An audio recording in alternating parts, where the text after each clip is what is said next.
Halo semuanya, perkenalkan saya Patrick dan saya Aldrich. Inilah It's All Around Us.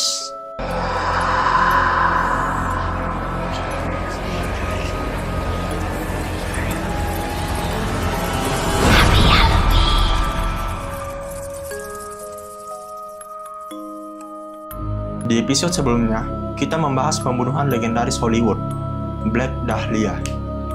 Kali ini, kami tidak akan hanya membahas satu kasus pembunuhan, tapi banyak kasus pembunuhan berantai yang berlangsung dari 1934 hingga 1938. Apalagi kalau bukan pembunuh torso Cleveland. Antara tahun 1934 dan 1938 di Cleveland, Ohio, dekat Kingsbury Run, 13 orang, terdiri dari 6 wanita dan 7 pria dibunuh oleh seorang pembunuh berantai. Dari 13 tersebut, hanya 3 yang teridentifikasi, dan hampir semua dari mereka adalah gelandangan. Semua korban dipenggal, dan dalam beberapa kasus kepalanya tidak pernah ditemukan. Tidak seperti sebelum-sebelumnya, pelaku kita kali ini membunuh siapa saja, seakan-akan dia benar-benar tidak peduli. Mungkin dia memandang dirinya sebagai kematian. Pembunuh itu sering memotong-motong tubuh melalui torso, dan dalam tidak ada kasus tubuh ditemukan sepenuhnya utuh. Kecenderungan mengerikan ini memberi pembunuh nama pembunuh torso Cleveland atau tukang janggal gila dari Kingsbury Run. Tapi sebelum lanjut, ini sedikit latar belakang tentang Kingsbury Run. Pada tahun 1930-an, Kingsbury Run di Cleveland adalah tempat yang suram, berbahaya, di mana banyak orang miskin hidup dalam kondisi mengerikan. Bahkan, tempat ini sering dikenal sebagai hutan gelandangan. Tepat di bagian timur Kingsbury Run adalah area mencurigakan yang disebut Roaring Third, yang dikenal dengan berbagai bar, tempat perjudian, dan rumah bordil.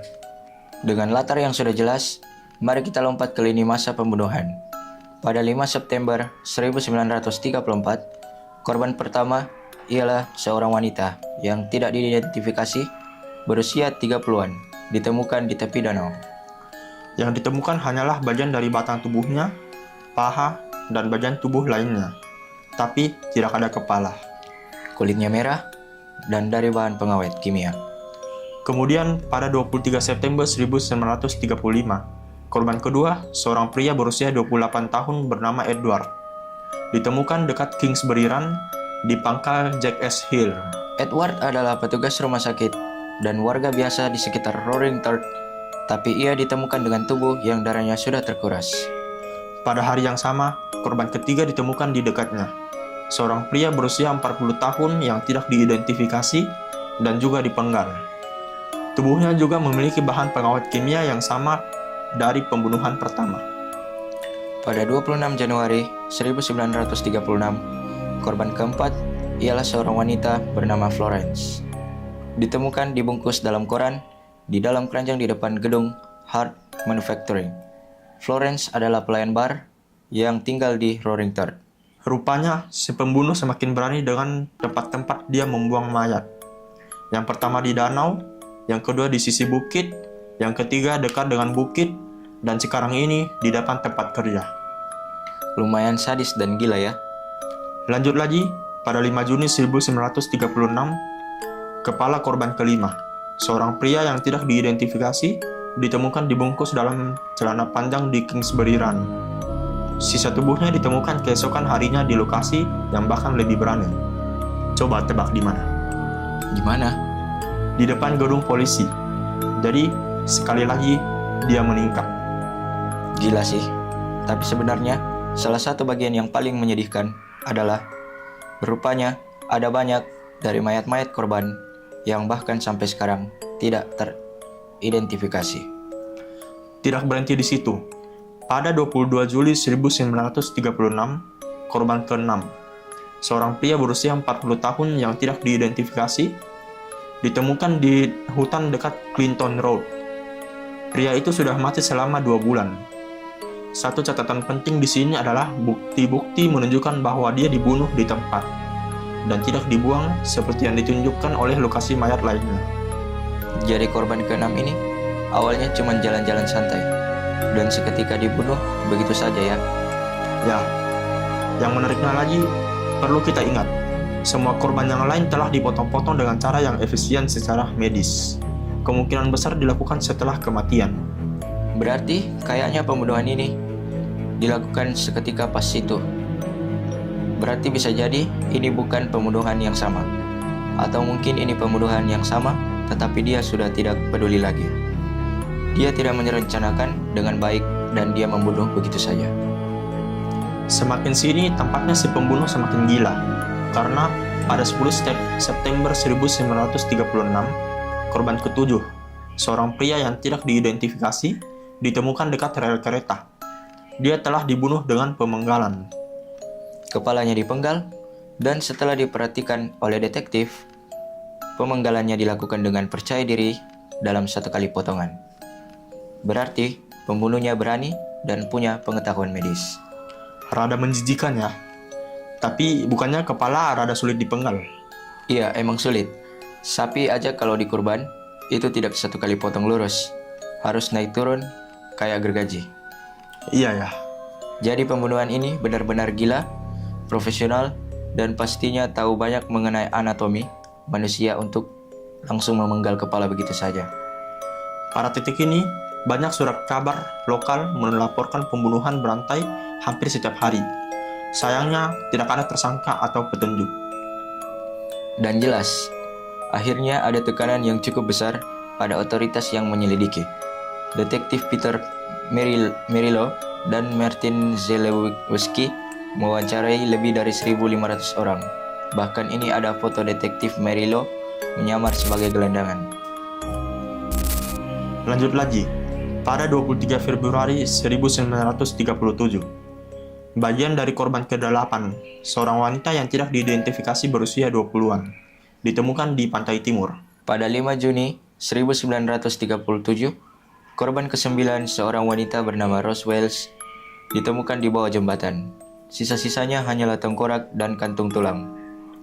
Pada 6 Juli 1937, korban ke-10, seorang pria yang tidak diidentifikasi berusia pertengahan hingga akhir 30-an, ditemukan di sungai, jantungnya dicabut dan area perutnya digeledah.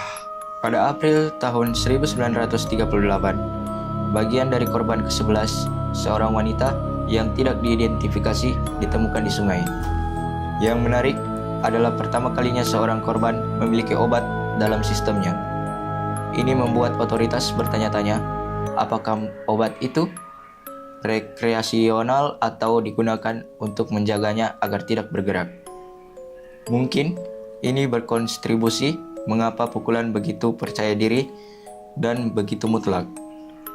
Saat semua pembunuhan mengerikan ini sedang berlangsung, Wali Kota Harold Burton semakin menekan Direktur Keselamatan Elliot Ness untuk membuat kemajuan. Sebagai Direktur Keselamatan Kota, Elliot terlibat dengan Departemen Pemadam Kebakaran dan Polisi. Dengan rekam sejarah Elliot, ia beresiko serius merusak reputasinya jika dia tidak membuat kemajuan pada kasus pembunuhan berantai ini. Akhirnya, mari kita bahas dua pembunuhan terakhir. Pada 16 Agustus 1938, korban ke-12 dan ke-13, keduanya tidak diidentifikasi, ditemukan di lokasi paling gila di antara semua lokasi mayat-mayat sebelumnya. Mayat mereka ditemukan dalam pandangan jendela kantor Elliot Ness, sebuah ejekan yang jelas terhadap Elliot. Pembunuhnya sangat berani rupanya. Berani banget. Bayangkan sebagai Elliot Ness, kamu udah mau pensiun sebagai salah satu detektif yang paling terkenal di masa itu. Tapi, tiba-tiba ada orang gila, pembunuh berantai yang mencuri reputasimu. Dan dia juga langsung ngejek. Dia langsung lempar kedua mayat korbannya di depan jendelamu. Rada gila sih. Lanjut lagi. 2 hari kemudian, pada 18 Agustus 1938, pukul 12.40, Direktur Ness dan Skuadron 35 detektif dan petugas polisi menggerebek hutan gelandangan Kingsbury Run. Mereka mengumpulkan 63 pria dan menyisir gubuk untuk tanda apapun pembunuh. Gilanya, Ness kemudian memerintahkan gubuk untuk dibakar. Orang-orang yang terpindah kemudian didakwa karena menjadi tunawisma, yang mereka akui bersalah. Keterlibatan Ness dalam episode penyelidikan ini telah disebut sebagai kejam. Menurut James Badal, ahli utama pada kasus ini, penggerebekan Ness dimaksudkan untuk melindungi para pengembara dengan cara yang aneh terbalik. Ness ingin menghilangkan kumpulan korban potensial, berpikir bahwa pembunuhan menargetkan pengembara. Dia juga ingin sidik jari pada pengembara jika mereka kemudian dibunuh. Bagaimanapun itu, pembunuhan berhenti setelah penggerebekan. Apakah penggerebekan ada hubungannya dengan itu? Masih bisa diperdebatkan. Tentu saja, reputasi mengkilap Elliot Ness akhirnya dirusakkan oleh tindakan ini, dan juga tidak ada bukti tambahan yang mengarah kepada pembunuh. Sekarang, mari kita masuk ke tersangka. Tersangka pertama adalah tukang batu berusia 52 tahun, yaitu Frank Dolezal. Pada Juli 1939, Dolezal ditangkap oleh Sheriff County Martin O'Donnell atas pembunuhan Florence Polillo, korban keempat. Dolezal sebenarnya pernah tinggal dengan Polillo untuk beberapa waktu. Selain itu, Dolezal juga mengenal korban Edward Andrassy dan Rose Wallace.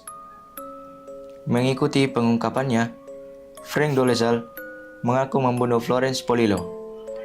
Namun, dia kemudian mengatakan dia telah dipukuli dan menarik kembali pengakuannya. Sebenarnya, Dolezal menderita 6 tulang rusuk patah saat dalam tahanan sheriff. Yang membuat pengakuan tersebut lebih meragukan lagi adalah pengakuannya seakan-akan dilatih, karena pengakuannya tidak nyambung dengan detail kasus yang telah diselidiki. Menurut ahli kasus James Badal, ia mengatakan dalam memoarnya, "Ini adalah pertama kalinya saya pernah tahu seseorang mengaku pada kejahatan yang tidak tahu detail dari kejahatan yang dia akui." Meskipun begitu, Dolezal tetap dipenjara untuk kejahatan tersebut, yang membuat peristiwa yang menyusul semakin mencurigakan. 1 bulan kemudian, pada Agustus 1939, Dolezal bunuh diri di sel penjaranya sebelum pergi ke pengadilan dengan cara menggantung dirinya. Tersangka kedua dan terakhir yang akan kita bahas hari ini adalah Dr. Francis S. Sweeney. Pada tahun 1970-an, Sweeney ditemukan sebagai tersangka rahasia Direktur Keselamatan Elliot Ness. Sweeney juga dianggap sebagai pembunuhnya. Menurut ahli kasus James Badal, yang pada tahun 2014 telah menghabiskan 18 tahun meneliti pembunuhan tersebut. Dr. Francis E. Sweeney cocok dengan profil. Dia seorang dokter dan akan memiliki keterampilan dan pengetahuan anatomi yang diperlukan untuk melakukan pembunuhan ekstrim kepada 13 korban sebelumnya. Sweeney juga dicatat sebagai seorang suami dan ayah yang kecanduan alkohol, sering melakukan KDRT, bahkan sebagai dokter, ia sering lalai dalam praktiknya. Tak lama setelah pembunuhan terakhir, Sweeney memeriksa dirinya ke institusi jiwa. Setelah itu, pembunuhan berhenti. Pada 1956, Sweeney diagnosis sebagai pengidap skizofrenia. Pada Mei 1938, Elliot Ness secara diam-diam menangkap Sweeney, membawanya ke Hotel Cleveland lama. Ness menahan Sweeney di sana selama sekitar 10 hingga 14 hari. Hak untuk tersangka belum berlaku saat itu, tetapi perlu diingat, proses ini masih bertentangan dengan aturan kebebasan sipil saat itu. Penemu poligraf modern, Leonard Killer, mencoba tes pendeteksi kebohongan kepada Sweeney. Sweeney gagal 2 kali. Killer memberitahu Ness, "Itu pelakumu. Saya lempar mesinku keluar kalau itu ternyata bukan pelakumu."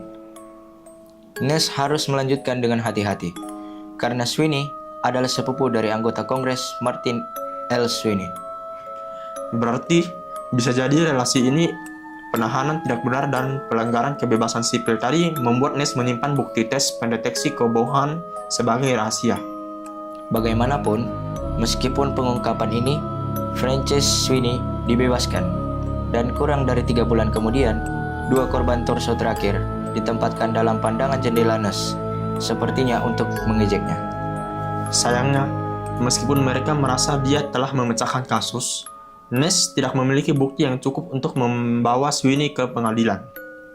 Tapi kasus terhadap Sweeney tidak berakhir di sana. Pada 1938, seorang gelandangan bernama Emil Froenig melakukan otoritas bahwa pada 1934, seorang dokter mencoba membiusnya. Dia ingat kantornya di suatu sekitar S50 dan S55 di Broadway Street. Sayangnya, ketika otoritas mengemudikan Froenig naik Broadway, dia tidak bisa menemukan apapun yang tampak seperti kantor medis. Dan dari sana, ceritanya diabaikan sebagai tidak relevan. Namun, lebih dari 70 tahun kemudian, ahli kasus jam badal menemukan bahwa Francis Sweeney mempraktikkan kedokteran dari gedung yang sederhana. Di sudut Broadway dan Pershing Avenue, gedung ini sangat cocok dengan di mana Froenig ingat dibius. Di gedung inilah badal dipercaya Sweeney memungkinkan membius Froenig serta korban lainnya. Badal, dengan bantuan dari cucu keponakan salah satu rekan Francis Sweeney, mampu menggunakan foto dan diagram untuk membandingkan gerakan pembunuh torso dan Sweeney. Badal menyebut hasilnya seram sekali. Semua informasi ini memungkinkan Badal untuk menyimpulkan bahwa Sweeney memang pembunuhnya. Meskipun Badal memperingatkan, saya pikir saya menyusun kasus yang cukup bagus, tapi saya sadar saya tidak bisa membawanya ke pengadilan. Dan Ness sadar saat itu, dia juga tidak bisa membawanya ke pengadilan. Intinya adalah yang Elliot Ness dan Badal temukan hanyalah profil Sweeney yang sesuai dengan profil pelaku. Iya, tapi sayangnya itu tidak cukup untuk menangkap seseorang. Bagaimanapun, Francis Sweeney tetap untuk sebagian besar tersangka paling populer. Namun, kita mungkin tidak akan bisa membuktikannya secara definitif. Iya, ada banyak hal di dunia ini yang kita pikir dengan mudah bisa dijawab, tapi sayangnya takkan pernah bisa dibuktikan. Seperti salah satu cerita dari UC People kali ini. Saya pernah berada di sebuah musola bersama dua orang teman saya. Saat itu, kita lagi bercanda gurau setelah sholat Isya. Suasana yang biasanya tenang dan damai tiba-tiba berubah menjadi mencekam ketika suara tangisan pilu terdengar jelas di tengah-tengah kami. Suara itu seperti datang dari voice note, tapi tidak ada yang memainkan suara itu. Kami bertiga langsung terdiam, saling menatap dengan wajah yang penuh tanda tanya dan ketakutan. Kami langsung memeriksa HP masing-masing, tapi tidak ada yang menerima panggilan atau pesan. Kami berpikir mungkin ada yang bermain-main dengan suara, tapi tidak ada yang mengakui. Kami mencoba untuk tidak terlalu memikirkannya dan berpikir bahwa mungkin hanya pikiran kami yang sedang lelah. Tapi, suara tangisan itu semakin keras dan semakin jelas. Kami bisa merasakan getaran suara itu di seluruh tubuh kami. Kami memutuskan untuk keluar dari musola dan mencari sumber suara itu. Tapi, ketika kami membuka pintu, kami disambut oleh kegelapan malam yang sunyi. Tidak ada suara apapun di luar, tidak ada orang yang berjalan, tidak ada suara kendaraan, hanya keheningan yang mencekam. Kami bertanya kepada beberapa orang yang berada di sekitar musola, tapi tidak ada yang mendengar suara apapun. Seolah-olah suara tangisan itu hanya ada di dalam musola, hanya untuk kami saja. Kami kembali ke dalam musola, tapi suara tangisan itu sudah berhenti. Keheningan yang menyusul setelah itu membuat kami merasa tidak nyaman. Lantas, dari manakah suara tangisan itu berasal? Apakah hanya dari pikiran mereka yang lelah? Ataukah itu suara tangisan mistis oleh arwah yang tak mendapatkan ketenangan? Apapun itu, ini lagi menjadi alasan untuk ingat bahwa mereka is always all around us. Sekian untuk episode kali ini. Jangan lupa like, share, dan subscribe agar tidak ketinggalan episode Around Us berikutnya. Buat user people yang memiliki cerita horor, bisa mengisi giveform yang kami share di grup WhatsApp. Sekali lagi, selalu ingat, it's all around us.